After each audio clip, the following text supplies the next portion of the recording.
What would you do if you discovered that your entire marriage was built on a lie? Imagine waking up one morning in the life you thought you knew. The breakfast table where your family gathers every day. The sound of your children's laughter echoing through the house. The bedtime stories, the inside jokes, the shared dreams for the future. Now imagine discovering that while you were living this life, your husband was living a completely different one, with a different woman, a different child, a different version of the future you thought belonged to you. Welcome back to the channel. And warning, today's story contains themes of betrayal and emotional trauma. Please take care of yourself while listening. And remember that resources are always available if you need help. Now let's begin. This is Sarah's story, how she discovered her husband's secret family. Names and details have been changed to protect privacy, but the pain, the shock, and ultimately the strength you're about to hear about are completely real. So Sarah lived what many would call the American dream. She and David had been together for 15 years, married for 12. They lived in a beautiful suburban home in Springfield, Illinois, with their 2 children, 10-year-old Jake and 7-year-old Mia. Sarah worked as a marketing manager at a successful firm. She was the kind of person who had color-coded calendars, who never missed a school event, who could juggle a board meeting and a bake sale in the same afternoon. David worked in sales and traveled frequently for work, but when he was home, he seemed like the perfect family man. Their life had a rhythm to it. Sarah would get the kids ready for school, while David grabbed coffee and checked his emails. Evenings were filled with homework help, soccer practice, and family dinners. Weekends meant hiking trails, trips to the zoo, and backyard barbecues with friends. They weren't wealthy, but they were comfortable. They talked about saving for the kids' college funds, planning family vacations, maybe getting a bigger house when David's promotion came through. Sarah felt secure in her marriage, in her family, in the life they'd built together. Sure, there were small things that bothered her sometimes. David was often secretive with his phone. His business trips seemed to be getting longer and more frequent. Sometimes he'd come home from a stressful week, looking oddly refreshed and happy. But Sarah trusted him. She loved him. She never imagined that trust was about to be shattered in the most devastating way possible. Thursday, March 14th, 2019, started like any other day. Sarah's alarm went off at 6:30 a.m. She made coffee, got the kids ready for school, and rushed around gathering everything she needed for work. In her hurry, she grabbed David's phone instead of her own. It wasn't until she got to the office parking garage that she realized her mistake. She looked at the phone in her hand, noting how similar their cases were, and decided to drive back home to switch them. David was probably already at work, and she knew where he kept his spare key. But as she sat in her kitchen, David's phone in her hand, it started buzzing with a text message. The screen lit up with a notification that made Sarah's blood run cold. Emma's dance recital is tonight. She's so excited for Daddy to see her performance, followed by a heart emoji. The message was from someone named Jessica. Sarah stared at the screen, her mind racing. Who was Emma? Who was Jessica? David hadn't mentioned any dance recital. In fact, he'd told her he'd be working late tonight. With trembling fingers, Sarah opened the message thread. What she found made her legs give out beneath her. Messages dating back 3 years, intimate conversations, photos of David with a woman she'd never seen before, photos of David with a little girl who called him Daddy. There were pictures from birthday parties, Christmas mornings, family vacations. David at a school play, beaming with pride at a child who wasn't Jake or Mia. David's arm around a woman who looked at him the way Sarah thought only she did. Sarah scrolled through 47 photos and hundreds of messages that painted a picture of a life she never knew existed. A life where David was honey and daddy to people who weren't her and her children. A life that had been running parallel to hers for 3 years. The phone slipped from her hands and clattered to the kitchen floor, the screen cracking just like her world was cracking around her. Sarah slid down the wall and sat on the cold tile, staring at the broken device that had just broken her life. Hours passed. The phone rang. Her work, wondering where she was. David called his own phone, but Sarah couldn't bring herself to answer. She just sat there, surrounded by family photos that now felt like elaborate lies. She thought about the business trips, the late nights, the times David had seemed distant or distracted. She thought about how he'd been coming home from his stressful work travel, looking relaxed and happy.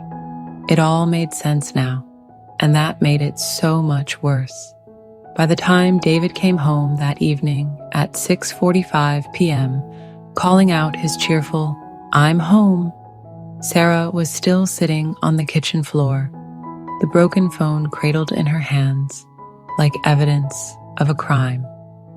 When David walked into the kitchen and saw her there, saw the phone, saw her face, Sarah watched 12 years of marriage crumble in his expression as he realized what had happened. The confrontation was everything you'd expect and nothing Sarah could have prepared for. David's face went white, then red, then white again. His mouth opened and closed like he was drowning in the middle of their kitchen. "Sarah, I can explain," he started. But what explanation could there be? Sarah placed the broken phone on the kitchen island between them, like a piece of evidence in a trial. The details came out in fragments. Jessica was a colleague he'd met during a business conference 3 years ago.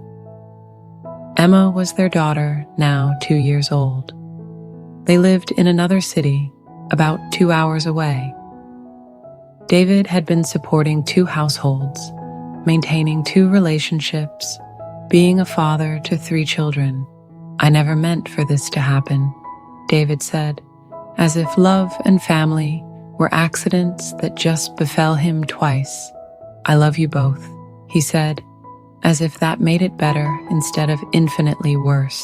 Sarah's children, Jake and Mia, appeared at the top of the stairs, drawn by the sound of raised voices. Their innocent faces peering down at their parents made Sarah realize that this moment was destroying more than just her marriage. It was shattering her children's world too.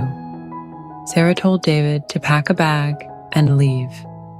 She watched him throw clothes into a suitcase with the same hands that had held her, had held their children, had held another woman and another child.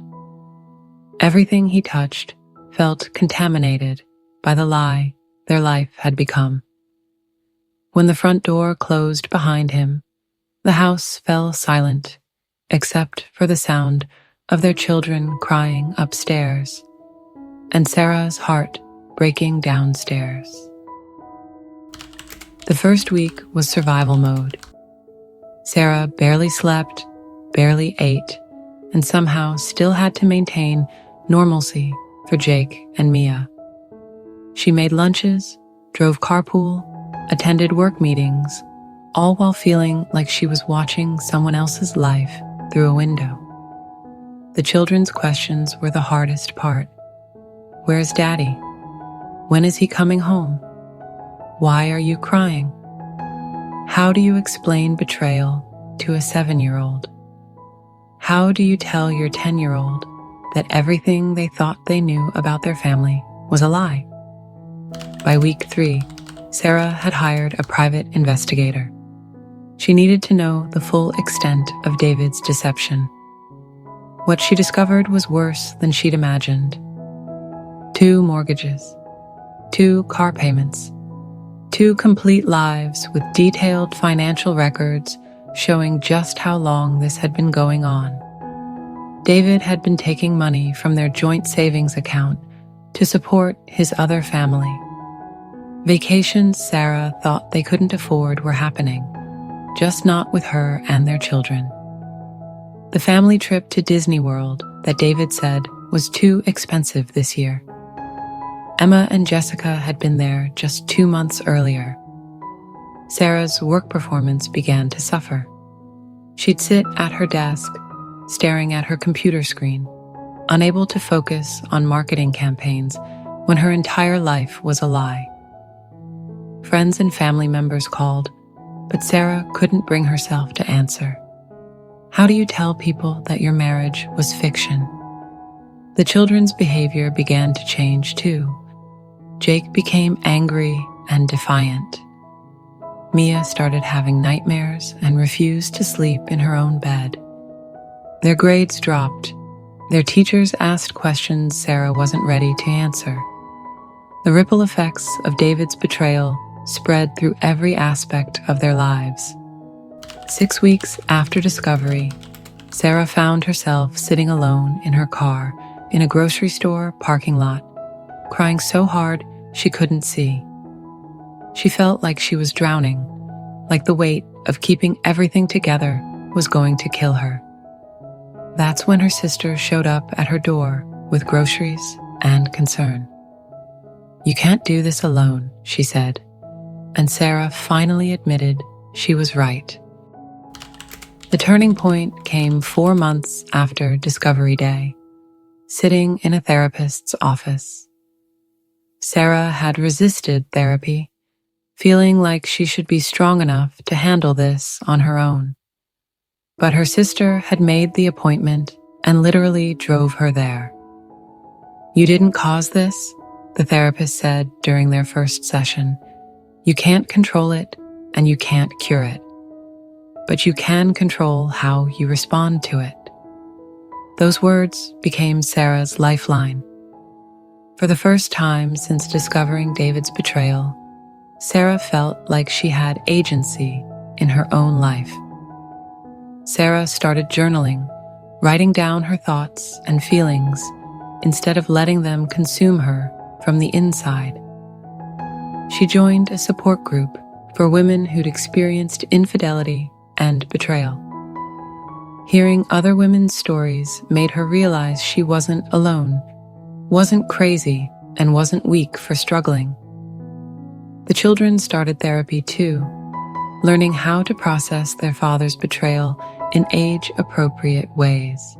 Slowly, they began to understand that their father's choices were not their fault and not a reflection of their worth. Sarah took control of their finances, working with a financial planner to understand the full scope of the damage and create a plan for their future. She learned about credit reports, investments, and budgeting in ways she'd never had to before. It was empowering to take charge of something that had been used to deceive her. 6 months after discovery, Sarah did something that surprised everyone, including herself. She started redecorating their home. New paint colors, new furniture arrangements, new energy. She was taking back her space and making it truly theirs. A year later, Sarah's life looked completely different. She'd been promoted at work after her performance not only recovered but improved. Taking control of one area of her life had given her confidence in all others. Jake and Mia were thriving again. They'd learned that families come in all shapes and sizes, and that the three of them were a complete family unit. They had new traditions, new inside jokes, and a stronger bond forged through surviving something difficult together. Sarah had started a side business helping other women navigate the financial aspects of divorce and betrayal. She'd taken courses in financial planning and discovered a passion for helping others reclaim their financial independence. What had been used to hurt her became a tool to help others. David had tried multiple times to reconcile, sending letters and gifts, promising to end his other relationship. But Sarah had learned something important. Betrayal of this magnitude doesn't happen overnight, and people who are capable of maintaining double lives for years are not people who can be trusted with your heart. The most important lesson Sarah learned was about trust. Not just trusting others, but trusting herself. She'd ignored red flags because she'd been taught that good wives don't question their husbands. She'd dismissed her intuition because she'd been told that jealousy was unattractive. Sarah now knew that trust is earned through consistent actions over time, not through words or promises. She knew that her worth wasn't determined by someone else's ability to value her. And most importantly, she knew that betrayal reveals the character of the betrayer, not the betrayed. If you're watching this video because you've experienced betrayal, the story isn't just about surviving the unthinkable. It's about thriving after betrayal. And that's possible for you too. If you found this video helpful, please share it with someone who might need to hear it, and leave us a comment. Also, like the video, and subscribe to our channel for more stories of betrayal and recovery. In the description below, you'll find helpful resources. Ensure to check them out. And remember this: surviving betrayal doesn't make you a victim. It makes you a warrior. Until next time, take care of yourself. Thank you for watching, and see you in the next one.